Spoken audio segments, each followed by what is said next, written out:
민주당은 코로나 검사를 거부하는 일부 교회의 방역 방해는 용납할 수 없다며 징벌적 손해배상 청구와 강력한 처벌 근거를 마련하겠다고 밝혔습니다. 통합당은 정부가 임시 공휴일을 지정하는 등 방역 기조를 느슨하게 해놓고 엉뚱하게 책임을 전가하고 있다고 비판했습니다. 국회 행안위에서는 정광훈 목사가 광화문 집회 참가를 독려하고 교인 명단도 제출하지 않는 등 방역을 방해했다는 여당 의원들의 성토가 이어졌습니다. 통합당은 전 목사가 많은 문제를 야기했지만 방역 실패의 희생양으로 삼는 건 동의할 수 없다고 반박했습니다. 민주당이 당대표와 최고위원 선출을 위한 전당대회를 당초 예정대로 오는 29일 치르기로 했습니다. 민주당은 코로나 상황이 악화하고 있고 전당대회 연기 시 혼란이 야기될 수 있다고 강행 이유를 설명했습니다. 한 주간의 정치권 동향과 이슈를 짚어보는 뉴스앤 맞짱 토론. 오늘은 코로나19 재확산과 함께 여야 지지율이 재역전된 배경과 호남 껴안기에 나선 미래통합당 김종인 위원장의 서진 전략을 짚어봅니다.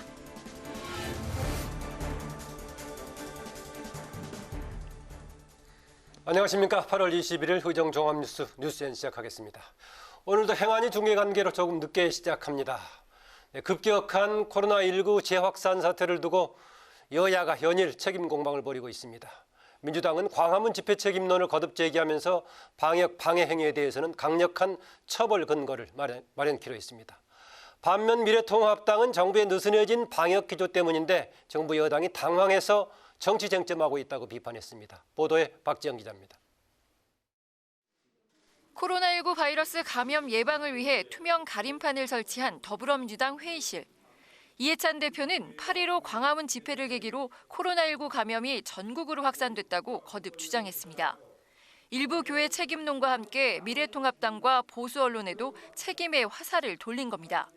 이미 광화문 집회에 출동한 경찰까지 확진이 된 상황에서 광화문 집회의 책임을 부인하는 통합당과 보수 언론, 일부 교회의 행동은 참으로 이해할 수가 없습니다. 김태년 원내대표도 통합당이 집회에 참석한 통합당 소속 정치인과 당원에 대해 진단검사를 권고해야 한다고 촉구했습니다.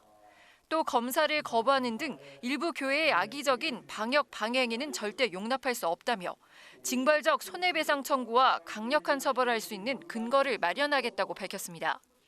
반면 미래통합당은 정부 여당이 코로나19 재확산 상황을 정치 쟁점화하고 있다고 비판했습니다.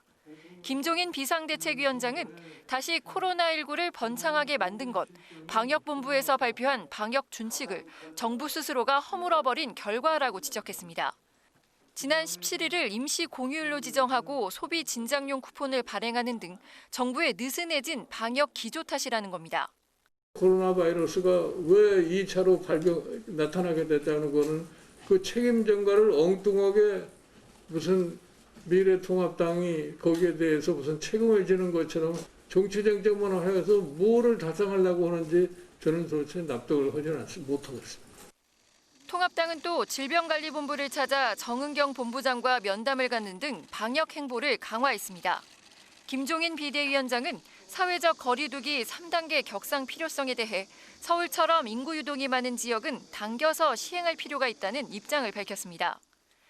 이런 가운데 민주당은 일부 의원들이 주장한 코로나19 재확산에 따른 경기 악화 등을 대비한 2차 재난지원금 지급과 4차 추경 편성을 당 차원에서 검토하기로 했습니다.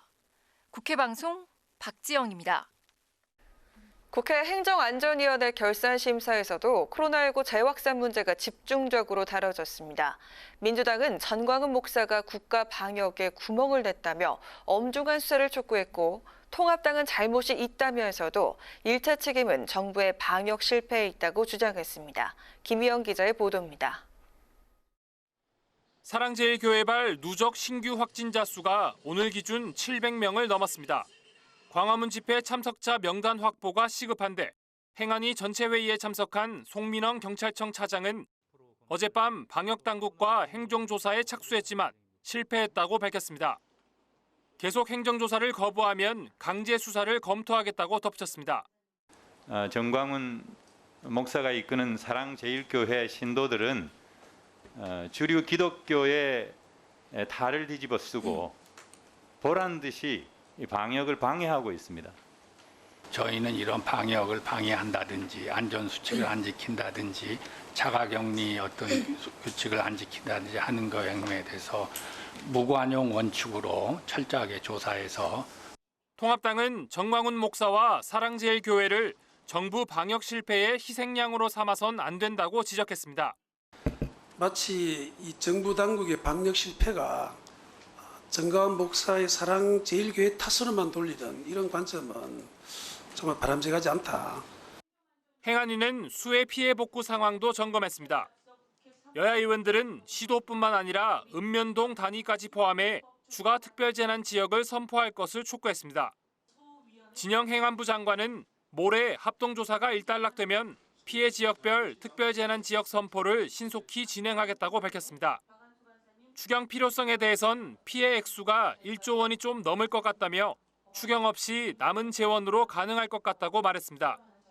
이 밖에 진 장관은 행정수도 이전과 관련해 아직 국무회의에서 공식 논의된 건 없다고 밝혔습니다. 국회 방송 김희연입니다.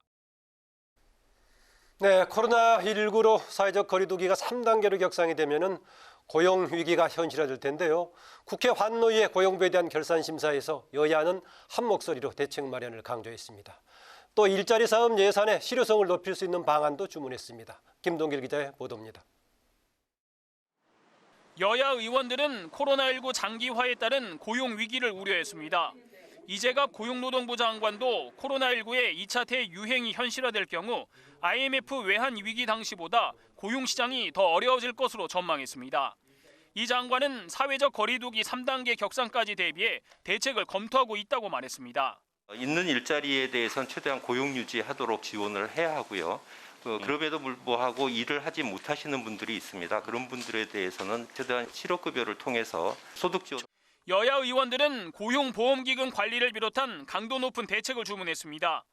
대량 실업이라든가 아니면 우리가 고용 불안 상태를 갖다 대비하게 해놓은 이 기금을 모성급여로 쓰다 보니까 실질적으로 비유를 한다라고 한다면 우리 집 불났는데 나머지 불 끄는 데 갖다가 물 대주는 격이에요. 우리가 예상한 것보다 훨씬 더 길어지고 있잖아요. 예, 그래서 그 부분에 대한 대책들을 지금부터 고민하고 야당 의원들을 중심으로 일자리 사업의 문제점에 대한 지적도 이어졌습니다. 구직급여 사업의 경우 5년 만에 예산이 2배나 증가했지만 재취업률은 오히려 6.1%포인트 하락했다고 주장했습니다. 또 일자리 안정자금은 지난 3년간 5조 원이 넘는 혈세가 들어갔는데도 노동연구원의 분석 결과 일자리 증가 효과는 0.036명에 불과했다고 지적했습니다. 이것을 계속 한 해 한 2, 3조씩 계속 들어가는 거죠. 고용유지 일자리 안정자금이요? 그 정도 규모가 들었습니다. 한시적으로 하면 이제 이거 이제 마감할 때도 되지 않았습니까? 반면 여당은 일자리 안정자금은 최저임금의 급격한 인상에 따른 인건비 부담 완화라는 직접적인 목적은 달성했다며 긍정적으로 검토해야 한다고 주장했습니다. 적으로 영세 소규모 사업체에 대해서는 경영 안정이라든가 고용 안정 부분에 실질적인 효과가 있는 것도 사실이니까 여러 가지 그 경제 상황들을 종합적으로 검토를 해서 그 정책 효과가 잘 이렇게 유지될 수 있도록. 이 밖에 여야는 청년 구직활동 지원금을 통해 실제 취업률이 높아질 수 있도록 고용부의 정책 대안 마련과 실업급여 등에 대한 부정수급 방지를 위한 철저한 관리 감독을 주문했습니다. 국회 방송 김동길입니다. 더불어민주당의 당대표 선거 유력 주자인 이낙연 의원이 자가격리에 들어가면서 나왔던 전당대회 연기론을 차단했습니다. 8월 29일 예정대로 당대표와 최고위원을 선출하기로 했습니다. 보도에 양윤성 기자입니다. 더불어민주당이 오는 29일로 예정된 당대표 등 지도부를 선출하는 전당대회를 연기하지 않고 그대로 진행하기로 했습니다. 이낙연 의원이 2주간의 자가격리에 들어가면서 연기론이 나왔지만 연기하더라도 코로나19가 진정될 거란 보장이 없고 연기로 인한 부작용이 더 크다는 판단 때문인 것으로 알려졌습니다. 또 집중호우로 인한 수해와 코로나19 재유행이 현실화되고 있어 하루빨리 새 지도부를 구성해 대응해야 한다는 판단도 작용한 것으로 보입니다. 민주당이 애초부터 코로나19 상황을 고려해 비대면 전당대회를 준비해온 만큼 남은 일정을 어떻게 소화하느냐가 관건입니다. 김부겸 후보 측의 선거 일정 중지 요청이 있었지만 일단 기존에 예정됐던 토론회, 이낙연 후보가 화상으로 참여하는 방식으로 전환하는 방안을 검토 중입니다. 전당대회 당일 유력 후보인 이낙연 의원이 참석할 수 없는 것과 관련해서도 보안 장치를 고민하고 있습니다. 온라인 플랫폼을 완비하고 이 수차례 활용해온 점을 고려했을 때 우리 당대표 후보자 한 분의 당일날 출석 여부만으로 전당대회 일정을 변경하고 하는 것은 이낙연 의원은 본인 때문에 선거운동을 많이 제약받게 돼 김부겸, 박주민 후보에게 송구스럽다면서 당에도 걱정과 고민을 드려 미안하다고 했고, 김부겸, 박주민 후보는 당의 판단에 따르겠다면서 마지막까지 새 후보 모두에게 공정한 기회가 주어져야 한다고 밝혔습니다. 국회방송 양윤선입니다.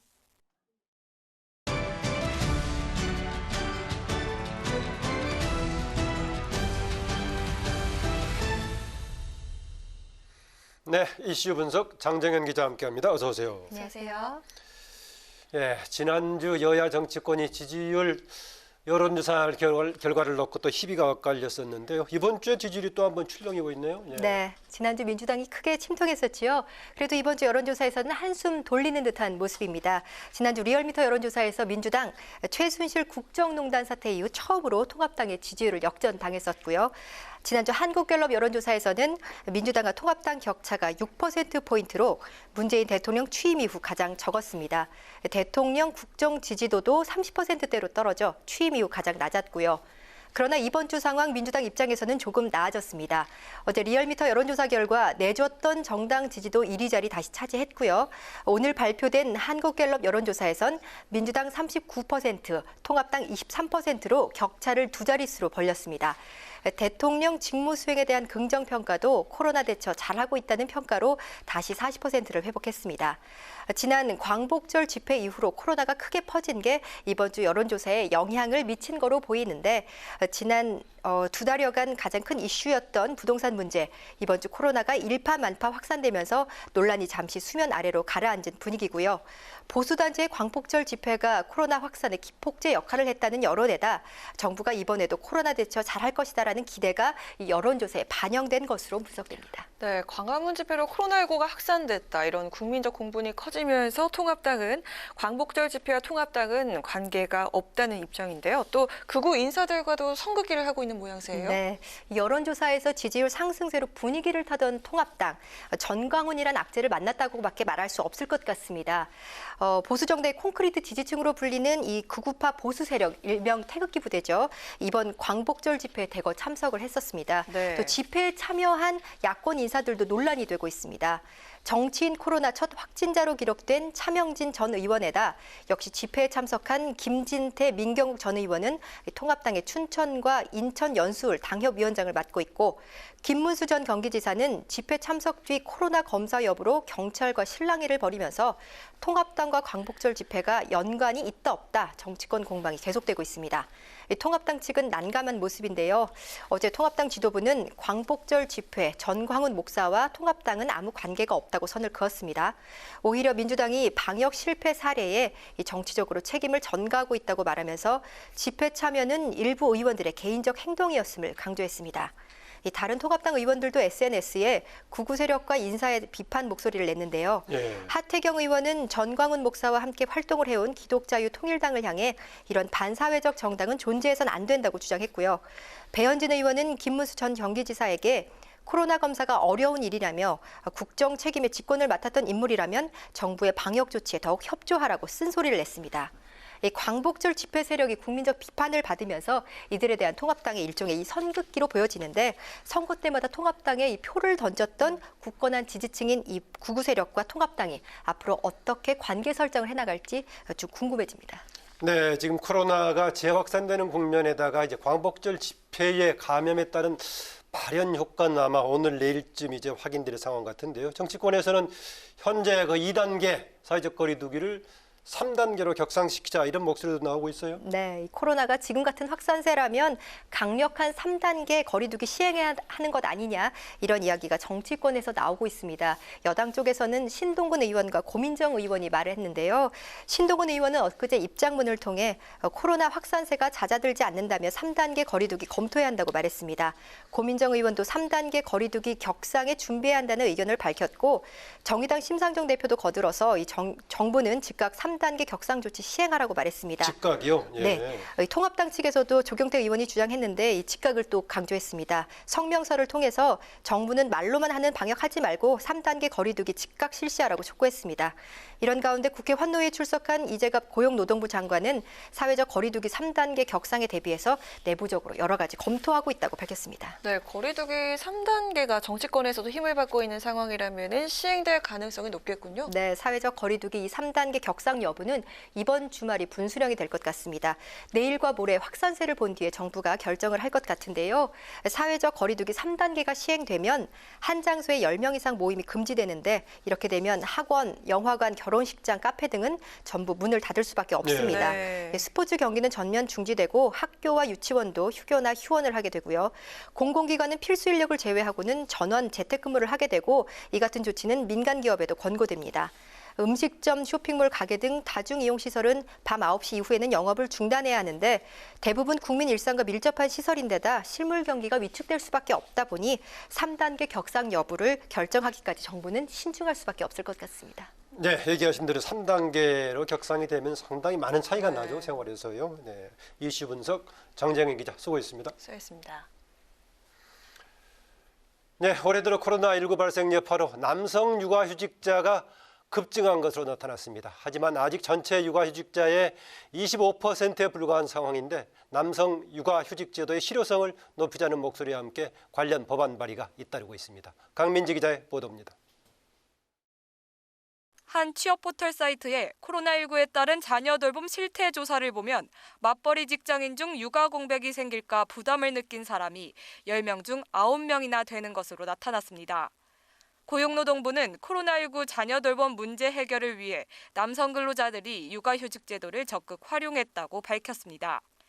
고용노동부가 발표한 남성 육아휴직자 수 증가 추이를 보면 상반기 전체 육아휴직자 6만 200여 명 가운데 남성이 1만 4,800여 명으로 지난해 같은 기간과 비교하면 34% 증가했습니다. 하지만 여전히 남성 비율은 25%에 불과하고 그마저도 300인 이상 대기업에 치우쳐져 있습니다. 전문가들은 회사 내에서 육아휴직을 자유롭게 쓰지 못하는 분위기가 문제라는 지적입니다. 현행 남녀 고용평등법은 육아휴직을 이유로 해고나 불합리한 처우를 해서는 안 된다고 명시하고 있지만 여전히 상사의 눈치나 승진 누락과 같은 유무형의 불이익이 존재한다고 강조했습니다. 육아휴직을 사용하지 못하는 원인으로 승진 누락, 그다음에 인사고과 등 인사상 유무형의 불이익이 45.1%로 1위를 차지했었는데요. 실질적인 육아휴직의 어려움들을 개인이 감수하면서 육아휴직을 사용하는 것이지 전문가들은 60일의 남성 육아휴직 의무화 제도와 출산휴가 신청으로 육아휴직까지 자동으로 신청이 되도록 하는 자동 육아휴직 제도 도입을 제안했습니다. 이를 위반할 경우 1년에 2번 육아휴직을 허용하는 것보다 더 손해가 되는 이행강제금 부과도 고려해야 한다고 덧붙였습니다. 이런 걸 이렇게 눈치 보고 하지 않고 그냥 당연하게 해야 되는 것으로 만들면 그 사용이 훨씬 더 활성화되지 않을까 싶습니다. 그러니까 육아 책임을 여성에게만 돌리는 사회적 분위기, 소위 독박 육아라고 말하는 이런 문제를 해결하는 시작점이 될 수 있지 않을까 싶습니다. 국회에서는 남성 육아휴직 확대를 위한 법안을 잇따라 내놨습니다. 더불어민주당 이규민 의원은 지난달 육아휴직 사용 범위를 늘리고 60일 이상 육아휴직을 의무화하는 내용을 담은 육아휴직제도 강화법을, 미래통합당 김미애 의원은 현행 1년인 육아휴직 기간을 2년으로 늘리고 최대 3번까지 분할 사용할 수 있도록 하는 남녀고용평등법 개정안 등을 발의한 상태입니다. 고용노동부는 남성 육아휴직자가 올해 3만 명을 넘어설 것으로 보고 있습니다. 하지만 대기업 위주의 육아휴직 양극화와 특수고용직 비정용과 같은 사각지대들이 여전히 남아있어 실제 현장에 정착되기 위해서는 더 많은 노력이 필요해 보입니다. 국회방송 강민지입니다. 여야가 다음 달 1일부터 시작되는 정기국회 세부 의사일정을 확정했습니다. 다음 달 1일 개회식을 시작으로 7일과 8일 이틀간 교섭단체 대표 연설을 진행하고 14일부터 나흘간 대정부 질문을 실시합니다. 21대 국회 첫 국정감사는 추석 연휴가 끝난 뒤인 오는 10월 5일부터 24일까지 3주간 열기로 합의했습니다. 미래통합당 주호영 원내대표는 전공의들이 무기한 파업에 돌입한 것과 관련해 정부의 일방적 의료정책 강행이 주요 원인이라고 지적했습니다.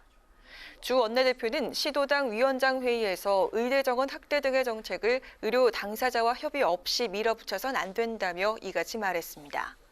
다만 주 원내대표는 코로나19 2차 확산으로 국민들이 불안해하고 있는 만큼 의료진들은 파업을 자제하고 업무에 복귀해달라고 촉구했습니다.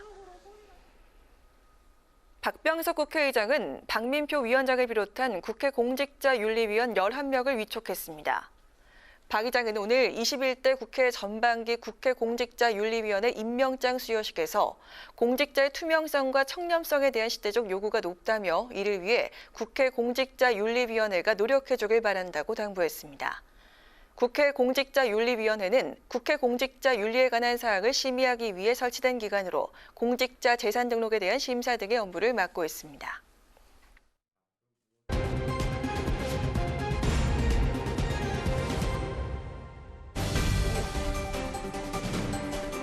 사람들의 시선을 끈 오늘의 정치 뉴스 강아랑의 정치톡 시간입니다. 8월 21일 첫 번째 정치톡 만나보시죠. 코로나19 확진자와 밀접 접촉 후 음성 판정을 받고 2주간 자가격리에 들어간 민주당 이낙연 의원. 코앞으로 다가온 전당대회를 앞두고 당대표 선거 준비에 적신호가 켜졌는데요. 대면 활동에 제약이 생긴 이 의원이 재택 선거운동에 들어갔다고 합니다. 어떤 방법일까요? 지난 18일부터 나흘째 자가격리 중인 이낙연 후보가 오프라인 대신 온라인을 통한 재택선거운동을 시작했습니다. 자신의 SNS를 통해 소소한 일상부터 각종 현안에 적극적으로 목소리를 내며 소통에 나선 건데요. 어제 오전 SNS에 자택에서 촬영한 사진과 함께 오랜만에 푹 쉬는 덕분에 매우 편안하다는 근황을 전한 이 후보는 이후 총파업을 예고한 대한의사협회를 향해 자제 당부의 글, 그리고 광화문 집회를 주최해 집단 감염 사태를 야기한 전광훈 목사와 구구 보수단체에 대한 정부의 엄정 대응 촉구 등 여러 현안에 대한 메시지를 연이어 올렸습니다. 오늘도 SNS를 통해 자신의 체온 사진과 함께 영상 녹화로 진행되는 수도권 연설 원고를 정리 중이라는 근황을 알렸는데요.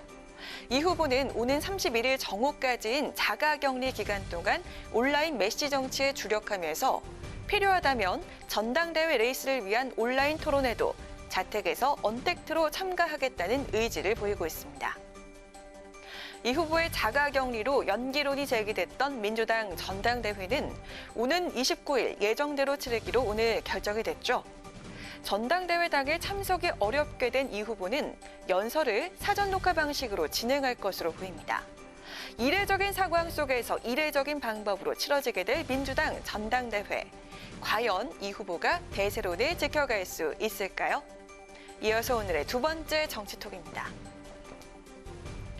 내년 4월 서울과 부산 보궐선거를 앞두고 통합당이 후보 경선의 새로운 방식을 고민하고 있다는 소식 지난번에 전해드린 적이 있었죠. 국민적인 열풍을 일으켰던 트로트 경연 프로그램 미스터트롯 방식의 경선을 고민하고 있다는 내용이었습니다. 주호영 원내대표가 어제 이 프로그램의 연출진을 만났다는 소식이 전해졌는데요. 주 원내대표의 구상이 드디어 현실화되는 걸까요? 이번에 어느 방송에서 그 미스트롯인가 하면서 그게 대단히 인기를 끌었지 않습니까? 미스트롯, 예. 저희들은 그런 방식의 후보 발굴에 대단히 많은 관심을 가지고 있습니다. 지난달 말 한 라디오 방송에 출연해 내년 4월 서울시장 보궐선거에 나설 후보를 미스터트롯 방식으로 뽑는 데 관심이 있다고 밝혔던 주호영 원내대표. 이번엔 직접 행동에 들어간 모습입니다. 오늘 보도에 따르면 주 원내대표가 어제 미스터트롯을 제작한 TV조선 제작본부장 등 연출진을 만난 것으로 전해졌는데요. 주 원내대표는 이 자리에서 공정성을 담보하면서 흥행할 수 있는 경선 방식에 대해 자문을 구한 것으로 알려졌습니다. 그간 주목받지 못했던 트로트 가수들을 단숨에 스타 반열에 올려놨던 미스터 트롯처럼 경선 방식을 바꿔 인물난을 극복하고 유권자들의 관심도 끌어올리겠다는 게 주 원내대표의 구상인데요. 다만 마스터란 이름의 판정단이 평가에 참여했던 미스터 트롯과는 달리 통합당의 경선 방식은 100% 국민 경선이 될 가능성이 큰 것으로 전해졌습니다. 통합당은 또 경선 전 과정을 어떻게 국민들에게 생중계할지도 고민 중이라고 하는데요. TV 생중계가 공직선거법 등 문제로 어렵다면 유튜브를 통해서 중계하는 방식을 검토 중인 것으로 알려졌습니다. 지난 2002년 16대 대통령 선거를 준비하던 새천년 민주당이 후보 경선에서 노무현 바람을 일으킬 수 있었던 이유는 국민 경선과 권역별 투표제라는 새로운 경선 방식을 도입했기 때문이었습니다. 통합당이 준비 중인 미스터트롯 방식의 경선도 과연 국민적 관심을 집중시키는 스타급 후보 탄생의 새로운 통로가 될 수 있을까요? 지금까지 강아랑의 정치톡이었습니다.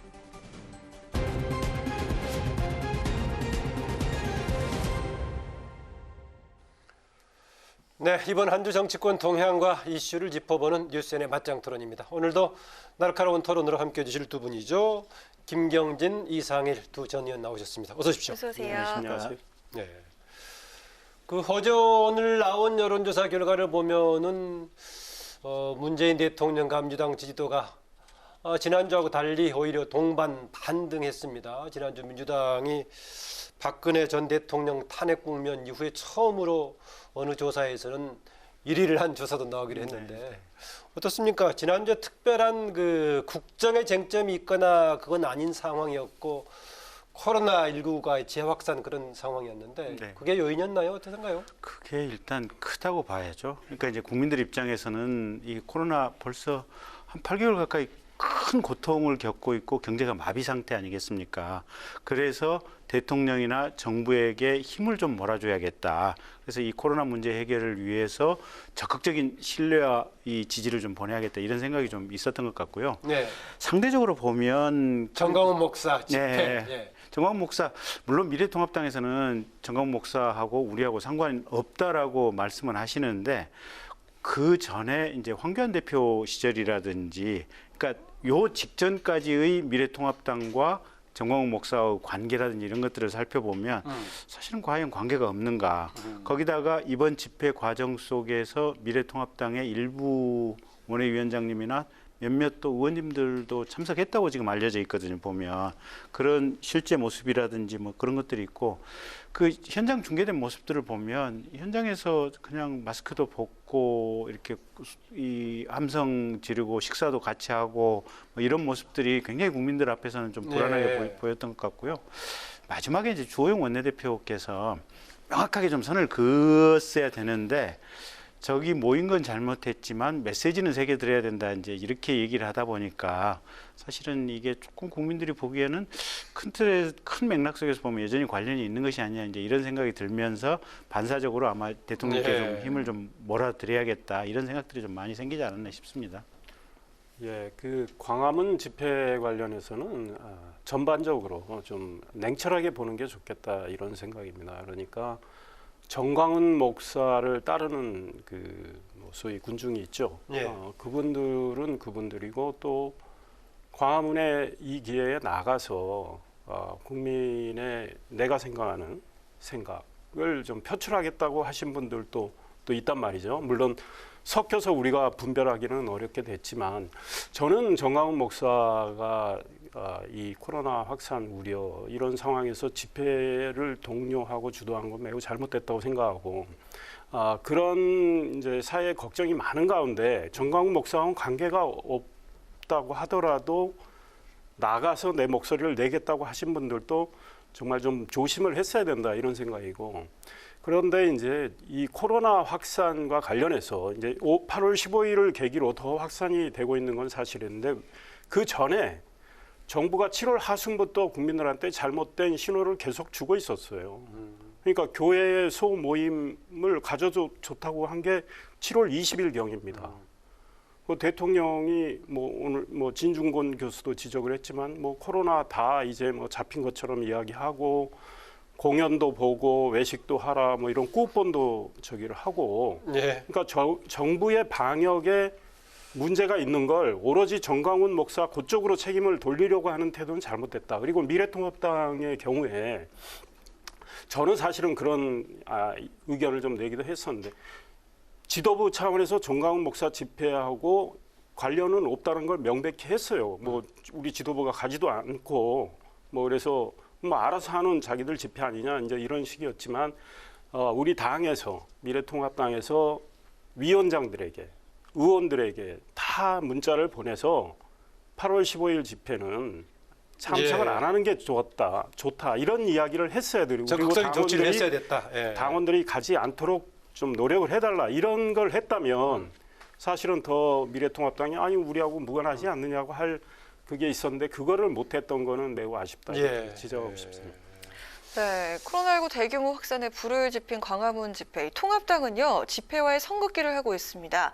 정광훈 목사를 정치 무대에 세워준 게 황교안 전 대표였죠.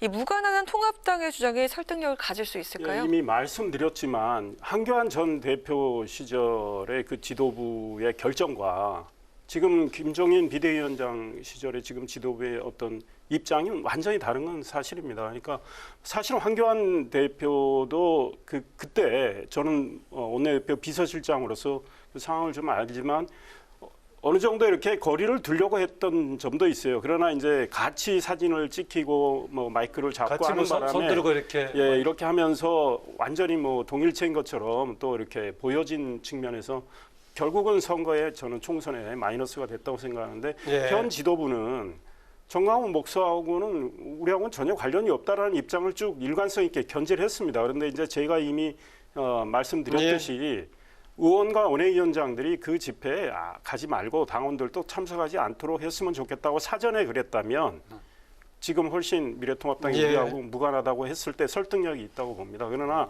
자꾸 이걸 엮어서 뭔가 정치적으로 이제 공세를 취하려는 여당의 태도도 저는 그렇게 좀 졸렬하다 이런 생각이 듭니다. 근데 이제 저런 건 있는 것 같아요. 그래도 아직까지도 미래통합당 입장에서는 메시지가 조금 좀 불분명하지 않느냐. 기존에 연상되는 부분이 있긴 한데. 그래서 가령 이번에 나갔던 의원님들이나 원외위원장들에게 가령 뭐 당대표가 그냥 경고장을 보낸다든지 또는 법원에 가처분 신청해서 집회가 열리도록 주도를 했던 민경욱 의원에 대해서는 가령 뭐 징계위원회에 회부한다든지 이런 아주 분명한 메시지가 가처분을 민경욱 전 의원이 주도했나요? 예, 그랬을 겁니다. 그래서 그런 부분에 대한 명확한 메시지가 좀 있어야 되는데 미래통합당 입장에서는 좀 메시지가 좀 부족하지 않나 이제 그러다 보니까 전체적으로 미래통합당 책임론이 좀 이렇게 저렇게 국민들 입장에서는 설득력이 있지 않나 이렇게 보입니다. 네. 국민들 입장에서 설득력이 있다는 말씀에는 동의하기 어려운 것이 제가 이미 말씀을 드렸지만 이 정부의 방역 체계가 허술해지고 있는 상황이었어요. 그래서 이제 결국은 확산이 8월 10일 34명이 확진이 됐습니다. 8월 11일 50명이 넘어요. 그러면서 70명 넘어가고 이러면서 15일 전에 이미 확산이 되고 있는 상황이었고 정경 질병본부장이 이미 7월 하순부터 방역 체계를 강화해야 한다고 했는데 그걸 무시하고 소위 고위 정책 결정자들이 쿠폰 나눠준다, 공연해라, 휴가 가시라 이렇게 한 거 아닙니까? 그거를 왜 정광훈 목사 이거로만 덮으려고 하는 거는 이미 졸렬하다. 정광훈 목사 지적받아 마땅한데 그건 그거고 정부가 부족한 거 그걸 인정하고 고쳐나가려고 해야죠. 하여튼 광화문 집회 자체에 대한 모두가 비판적인 견해를 상당히 강하게 가지고 있지만 최근 상황 이제 물론 광화문 집회에 따른 감염 여부 발현 효과는 이제 오늘 내일 나타날 건데 그동안 문제에 대해서는 정부의 방역 실패라는 지금 이상일 전 의원의 지적은 어떻게 보십니까? 상당 정도 좀 타당성이 맞는 지적인 것 같아요. 그러니까 제가 보기에는 정부 나름대로 전문가들의 의견을 조금 무시하고 경제 회복에 마음이 좀 급하다 보니까 약간 오판한 측면이 분명히 좀 있는 것 같고 근데 광화문 현장에서 그 영상에 잡혔던 모습들 그다음에 그 이후에 지금 사랑제일교회 신자들이 계속해서 그냥 핸드폰 끄고 뭐 가령 신용카드 쓰지 마라, 뭐 교통카드 쓰지 마라, 검사에 응해서는 안 된다, 뭐 이런 극단적인 모습을 보이면서 네. 이게 상당히 국민들의 보편적인 판단하고 많이 동떨어져 있는 행동들을 보이지 않습니까? 그게 어떻게 보면 국민들에게 대단히 큰 공포심을 일으켰기 때문에 정부는 정부대로 사실은 조금 심기일전해서 좀 반성하면서 잘해야 될 필요성들이 있는 것 같고요. 네. 좀 미래통합당은 통합당대로 조금 뭐 끊었다고 하지만 국민들이 보기엔 좀 애매한 측면들이 있어서 명확하게 좀 끊어주고 비판하고 그렇게 해야 될 필요성이 있지 않나 싶습니다. 네. 네, 이런 코로나 상황 속에 이 분위기가 정부 여당 쪽으로 기울고 있는 것 같습니다. 4년 만에 역전을 했던 통합당에게 또 다른 방역 카드가 있을까요? 통합당은 기존에 해왔던 그런 변화의 노력을 꾸준히 하는 거, 저는 뭐 그거를 지금 뭐 지지율이 지난주 다르고 이번 주 다르고 뭐 왔다 갔다 하는데 그에 따라서 춤출 이유는 없다.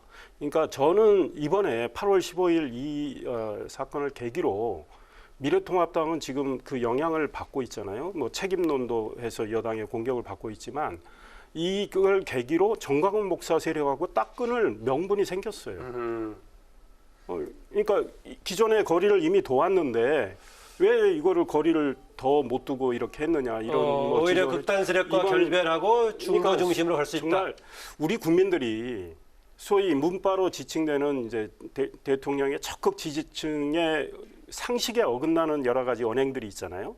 그와 비슷하게 강한 보수 성향을 가진 분들이 또 상식에 안 맞게 행동하는 거 사실은 정신 구조는 좀 비슷하다고 봅니다. 아, 그렇게 보세요? 그런데 네. 이런 쪽에 휘둘려서는 절대 이 소위 말해서 무당파나 중도층이나 정말 생각 있는 합리적인 국민들의 마음을 살 수가 없다. 그래서 이번을 계기로 저희는 딱 그걸 절연할 수 있는 하나의 그 계기를 마련했기 때문에 네.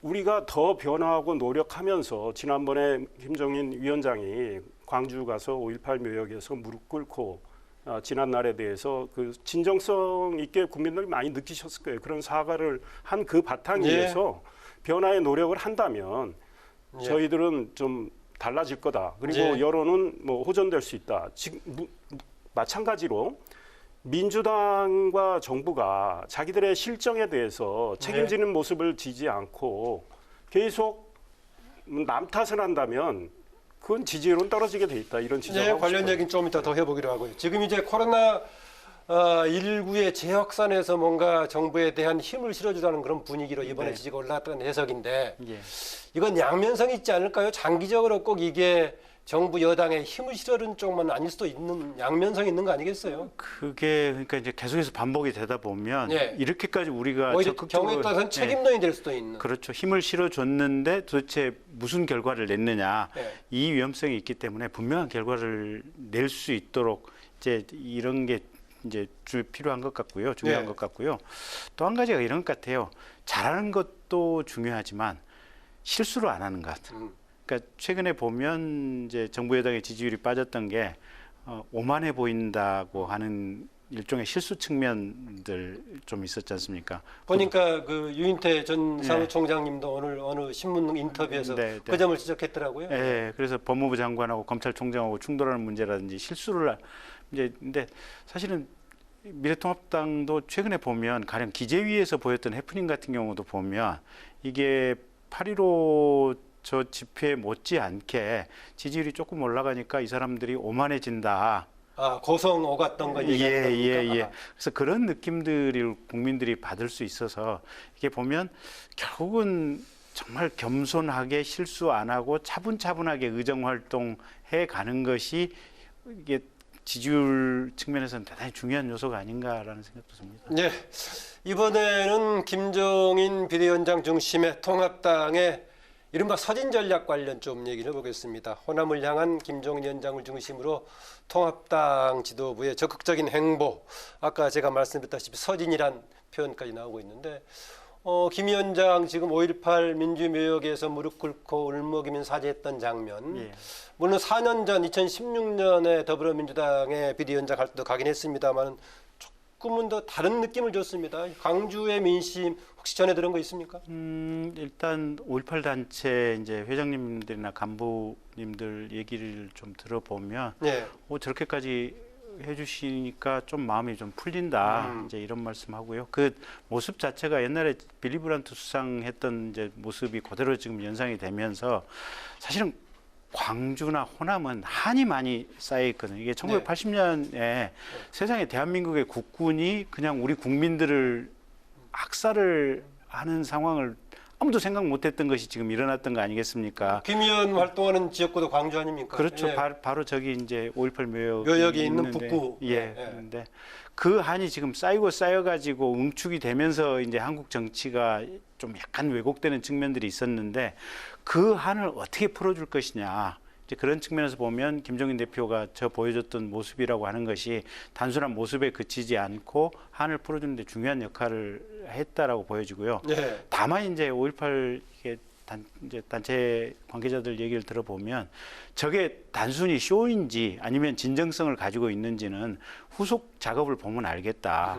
20대 국회 때 이 5.18 표명했던 많은 분들, 그러면 21대 지금 이후에 어떻게 할 것인지, 네. 그다음에 5.18 관련 진상규명 법안 통과돼 가지고 이제 기구가 이렇게 제대로 출범해서 작동을 해야 되는데 그런 부분과 관련된 협조는 어떻게 할 것인지 이런 부분을 지켜보면 김종인 대표의 어떤 진정성을 우리가 차츰 보고 판단을 하면 되겠다 이렇게 말씀하시더라고요.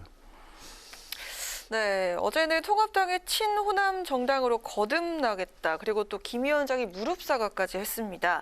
이렇게 서진 정책을 발표하는 가운데 호남 이사 비례대표 우선 추천제와 호남 제2지역구 각기 운동까지 추진하겠다는 건데요. 김 위원장의 이런 서진 정책이 당내 영남 세력 반발을 뚫고 당원 당규 개정까지 갈 수 있을까요? 저는 영남 출신 의원들이 이제 많지 않습니까? 현역들이 많은데 그분들이 이 서진 정책 뭐 사실은 저희 당 입장에서 아직 서진이라고 말하기는 좀 아직도 좀 그전에 김종인 위원장의 광주에서의 그런 행보는 어떻게 보십니까? 저는 뭐 굉장히 민주당의 일부에서는 뭐 긍정적으로 평가하기도 하지만은 또 혹평하고 오히려 역공격하는 분들도 있던데. 민주당이 그래서 참 어른스럽지 못하다는 생각이 들어요. 이 쇼로 보이는지 진정성이 있는 건지는 결국 국민이 판단하실 겁니다. 그런데 민주당이 그렇게 정치 공세로 폄하한다고 해서 그게 쇼로 전락하지는 않아요.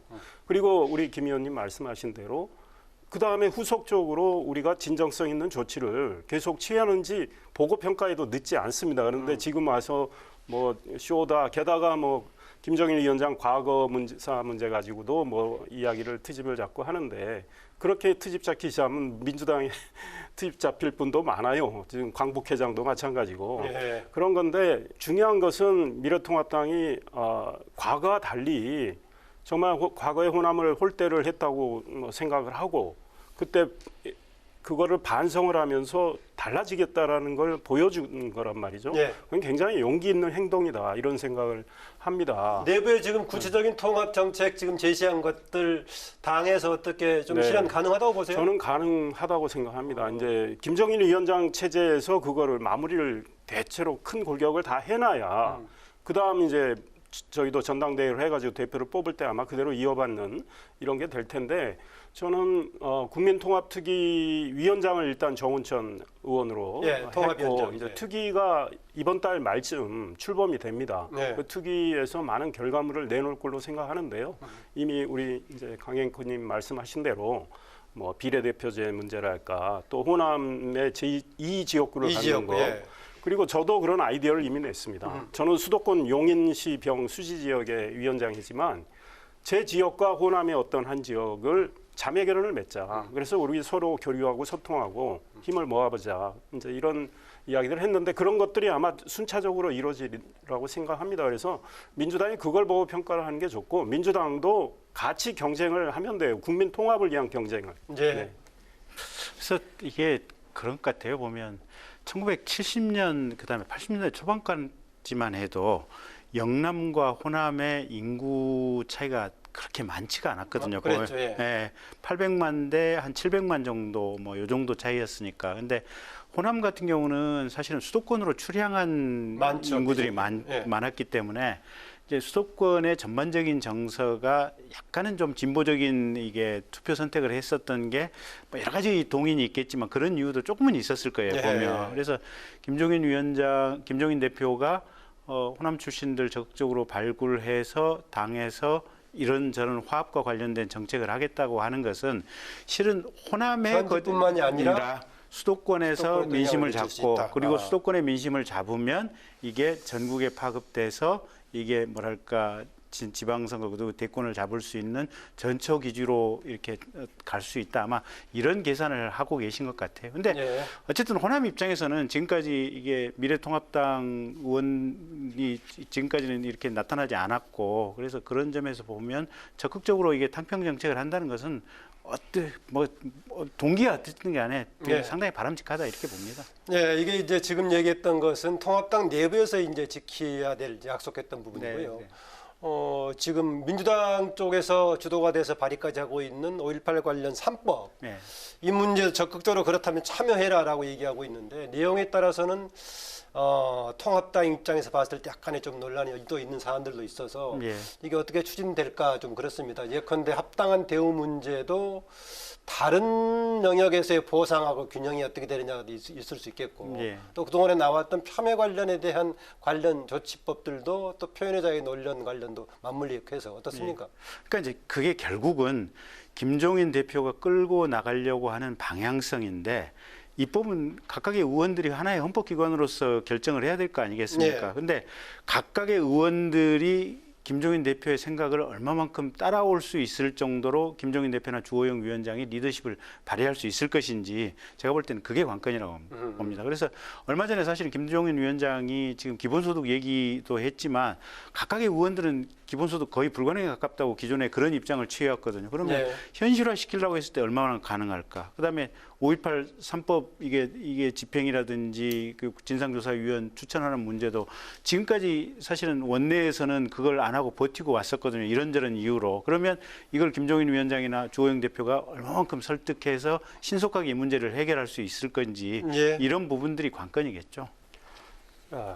이 3법에 대해서 법안 문제는 아마 국회 차원에서 여야가 계속 논의를 해서 접점을 찾아야 될 문제라서 지금은 예단하기는 어렵고 김종인 위원장 같은 경우 지금 민주당이 보지 못하는 측면을 짚고 있어요. 그러니까 예컨대 5.18에 희생된 그 유공자들에 대한 연금 문제랄까, 뭐 일시 보상금이 아니고 연금식, 그럼 민주당에서 잘 이야기도 하지 않은 이제 이런 걸 짚으면서 다른 관점에서 접근을 하고 있고, 저는 그런 관점이 더 호응을 얻을 수 있다고 생각하고요.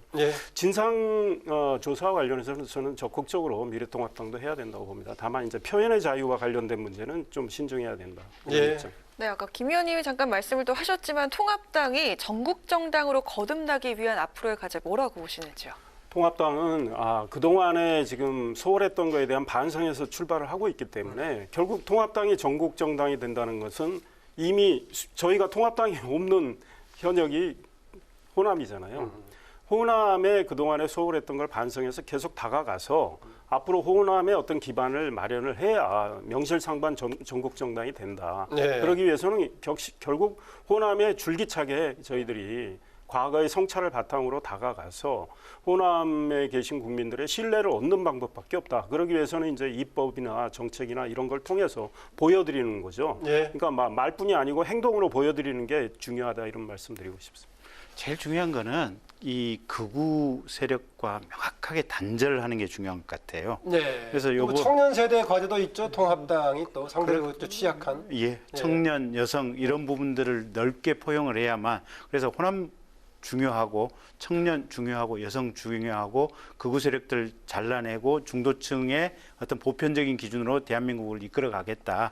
이런 부분이 명확하게 된다면 통합당에 대해서 국민들이 수권 정당이다 이렇게 인식할 수 있지 않겠습니까? 마무리 쪽으로 두 분 더 다정하게 정리해 주시네요. 두 분 수고하셨습니다. 고맙습니다. 뉴스N의 맞짱 토론 지금까지 김경진 전 의원, 이상일 전 의원과 함께했습니다. 네, 주말엔 내일도 낮까지 비가 내렸다 그치기를 반복하겠는데요. 내일 낮부터는 내륙 곳곳에 소나기 소식도 나와 있습니다. 특히 경기 북부 지역은 강한 비구름대가 들어오면서 벼락과 돌풍을 동반한 강한 비가 쏟아지겠습니다. 남부지방은 폭염이 계속된다고 하니까요. 더위 대비도 잘해주시기 바랍니다. 네, 오늘 뉴스는 여기까지입니다. 코로나19 창궐 조짐이 정말 걱정입니다. 코로나 방역 수칙 염두에 두시고요. 편안한 주말 보내십시오. 고맙습니다.